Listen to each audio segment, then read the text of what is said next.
Okay class 9 अब बात करते हैं लेक्चर 2 ऑफ क्लाइमेट। आपने देखा था कि हमारे यहाँ पर जो क्लाइमेट को अफेक्ट करने वाले फैक्टर थे वो क्या क्या थे। वेरी इंपॉर्टेंट क्वेश्चन है ये। अगर आपको 5 फैक्टर भी पता होंगे तो काफ़ी इंपॉर्टेंट टॉपिक है ये चैप्टर का। अब बात करते हैं इंडियन मॉनसून, भारत के मॉनसून के बारे में। Following fact are important information of monsoon. Bharat में मॉनसून को लाने वाले कारण कौन से हैं? अब तक आपने देखा था कि यहाँ पर हवाएं बहती हैं, वो हवाएं बारिश लेकर आती हैं, तो वो हवाएं रिवर्स क्यों बहती हैं during the monsoon, during the June July month? ऐसा क्यों होता है कि साल के 2-3 महीनों के लिए ये हवाएं उल्टा बहना शुरू कर देती हैं, बाकी महीने जहाँ ये ज़मीन से समंदर की तरफ बहती हैं वहीं ड्यूरिंग द मॉनसून ये समंदर से लैंड की तरफ बहना शुरू कर देती है। तो इसके पीछे कारण क्या क्या है? पहला है सन। The sun causes difference between cooling of the land and water. This create low pressure on the land mass of India and high pressure over the ocean surface. जून जुलाई के महीने में सूरज में आपने देखा होगा काफ़ी गर्मी पड़ती है इंडिया में, और उसकी वजह से ज़मीन जो है काफ़ी गर्म हो जाती है, और समुद्र का इलाका पानी आपको पता है लैंड के मुकाबले देर से गर्म होता है, देर से ठंडा होता है। तो इस वजह से आसपास का इलाका जो भारत का है, जो सी साइड से घिरा हुआ है इंडिया, वो सी गर्म नहीं होने पाते और हमारा लैंड गर्म हो जाता है। और जब लैंड गर्म होता है तो यहाँ पर क्या होता है? गर्म, रात को ठंडा, फिर दिन में गर्म, रात। इससे हीटिंग एंड कूलिंग होती है, और इसकी वजह से क्या हो जाता है? यहाँ पर प्रेशर लो हो जाता है, क्योंकि गर्मी में प्रेशर लो होता है, ठंड में प्रेशर हाई होता है। ये याद रखना आप हमेशा। तो हमारे लैंड पे प्रेशर लो हो जाता है, और जो आसपास का समुद्री इलाका भारत का सी साइड पे एरिया जो, वो सी यहाँ पर हाई प्रेशर में आ जाते हैं, क्योंकि वो ठंडे हैं कंपेयर टू द लैंड, और उसकी वजह से वहाँ पे हाई प्रेशर एरिया क्रिएट होता है। और हाई लो प्रेशर जब एरिया हो जाता है तो हाई प्रेशर से लो प्रेशर की तरफ हवाएं बहना शुरू कर देती हैं, क्योंकि लो प्रेशर हाई प्रेशर को अट्रैक्ट करता है, खींचता है। क्लियर? तो सन का इंपॉर्टेंट रोल है यहाँ पे। दूसरा है ITCZ। ITCZ मैंने आपको बताया था, ये जो है ITCZ, देखो जनवरी में ये यहाँ पर है, ये इंडिया है यहाँ पर,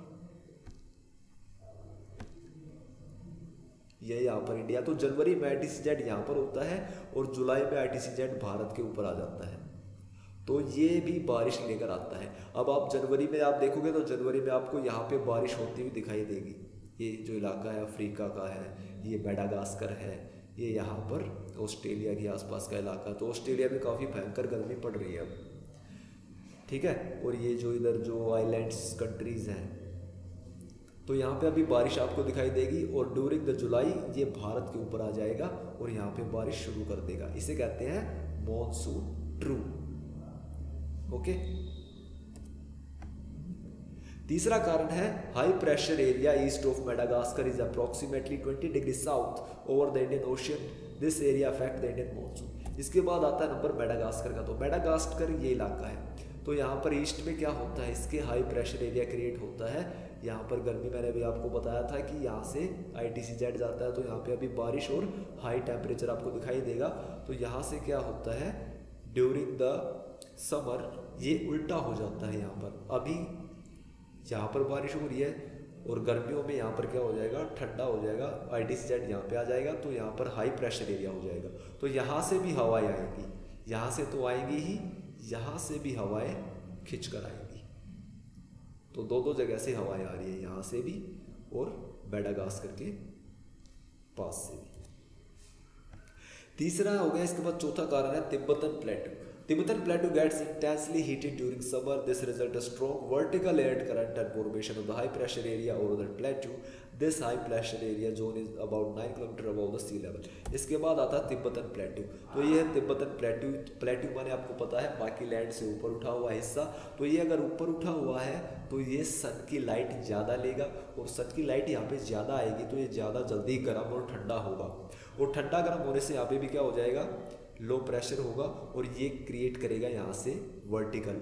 तो वर्टिकल जो मूवमेंट होगी, ये हवा यहाँ से खींचकर इधर जाएगी। तो ये जो एक चुंबक की तरह हवाओं को खींचेगा सी साइड से, तो यहाँ से फिर इंडिया बीच में आ गया, तो यहाँ पर बारिश होगी ही होगी। ओके। तो तिब्बतन प्लेटू का रोल भी इंपॉर्टेंट है।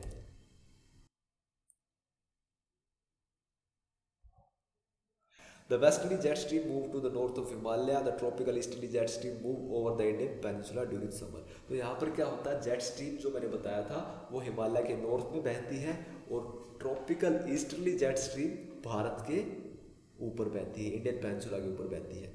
तो हमारा हिमालय से नीचे का जो इलाका है वहाँ पर जेट स्ट्रीम मूव करती है during the summer. In normal circumstance, when the tropical eastern South Pacific Ocean experience high pressure, the tropical eastern Indian Ocean experience low pressure. Such change in the pressure condition over the southern ocean also affect the monsoon. यहाँ पर क्या होता है, normal उसमें tropical eastern southern Pacific ocean जो है वो high pressure area होता है वहाँ पे और हमारे यहाँ लो प्रेशर होता है। ठीक है, ट्रॉपिकल ईस्टर्न इंडियन ओशन जो है वो लो प्रेशर क्रिएट करता है। तो ये जो चेंज होता है ना प्रेशर कंडीशन का, इससे भी हवाएं खींच के जाती हैं और बीच में इंडिया आ जाता है तो वहाँ पे फिर बारिश होनी है। But in certain year there is the reversal in the pressure condition. In this case eastern Pacific ocean has lower pressure compare to the eastern Indian ocean. तो यहाँ पर इंडियन ओशन और पैसिफिक ओशन की ये जो situation है ये change हो जाती है प्रेशर कंडीशन की कुछ सालों में, 2 से 5 सालों में। इसे कहते हैं साउदर्न ओसिलेशन। इसमें क्या हो जाता है कि जो इलाका ठंडा है वो गर्म हो जाता है और गर्म इलाका ठंडा हो जाता है, तो प्रेशर चेंज हो जाता है। हाई प्रेशर लो प्रेशर हो जाता है, लो प्रेशर हाई प्रेशर हो जाता है। तो हवाएं जो है फिर वो मूव करती हैं रिवर्स होकर। This period change in pressure condition known as the southern oscillation. The difference in pressure over Tahiti and Darwin is computed to predict intensity of monsoon. Tahiti lies in the Pacific Ocean. Darwin lies in the northern Australia. If the pressure difference are negative, it means a below average and late monsoon. तो यहाँ पर pressure का ये जो difference है इसको नापा जाता है और जब ये प्रेशर नेगेटिव में होगा तो भारत में मॉनसून लेट आएगा, बारिश कम होगी। अगर ये पॉजिटिव होगा तो भारत में बारिश अच्छी होगी, मॉनसून जल्दी आएगा। इसे कहते हैं El Nino effect. El Nino effect क्या है? This is the feature which connected the SO. El Nino is a warm ocean current that flow past the Peruvian coast in place of cold Peruvian current every 2 to 5 year. 2 से 5 सालों में होने वाली एक घटना है ये अल नीनो, जिसे कहते हैं स्पेनिश में सोया हुआ बच्चा। तो अल नीनो का मतलब है सोया हुआ बच्चा, एक ऐसा बच्चा जो सो रहा है, यानी एक ऐसी चीज़ जो 2 से 5 साल में होगी और फिर वो काफ़ी तूफान और बारिश लेकर आएगी। तो इसी वजह से इसको कहते हैं सोया हुआ बच्चा, जो उठकर काफ़ी धमा चौकड़ी मचाता है। तो ये जो पेरुवियन कोस्ट है वहाँ पर काफ़ी बारिश वगैरह क्रिएट करता है, काफ़ी तूफान वहाँ पे आते हैं और उसकी वजह से भारत का जो मॉनसून है वो ढीला पड़ जाता है, कमज़ोर पड़ जाता है, क्योंकि जो हवाएं भारत में बारिश करने वाली थी वो हवाएं पेरुवियन कोस्ट की तरफ चली जाती हैं। तो ये है अल नीनो ईयर। तो अल नीनो ईयर में यहाँ पे आप देखोगे ये गर्म है, ये ओशन करंट जो अगर गर्म हो गया तो यहाँ से हवाएं जो है वो इधर चली जाएगी। ये हवाएं अगर आप देखोगे यहाँ पे गर्म है तो यहाँ पर ये हवाएं यहाँ से आती हैं तो ये इंडिया में बारिश करती हैं। ये है नॉर्मल ईयर जब अल नीनो इफेक्ट नहीं होता। जब अल नीनो इफेक्ट होता है तो क्या होता है, यहाँ पे वार्म ओशन करंट आ जाता है, यहाँ पे कोल्ड हो जाता है, तो जो हवाएं हैं वो इधर डिस्ट्रैक्ट हो जाती है और यहाँ पे काफ़ी तेज़ तूफान बारिश वगैरह आती है। ये है नॉर्थ अमेरिका का इलाका, ठीक है।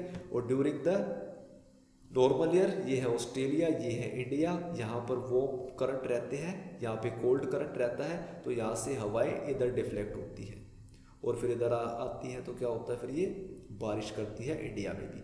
तो यहाँ से इंडिया की हवाएं इधर डिस्ट्रैक्ट हो रही है तो इंडिया का मॉनसून कमज़ोर हो जाता है,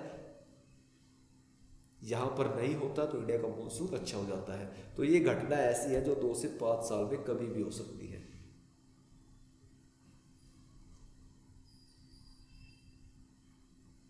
El Nino significantly affect the changes in the pressure conditions, hence the phenomena is called ENSO। तो ये जो यहाँ पर है प्रेशर कंडीशन में चेंज लेकर आता है, इसलिए इसको कहते हैं El Nino southern oscillation. This is the end of lecture, okay।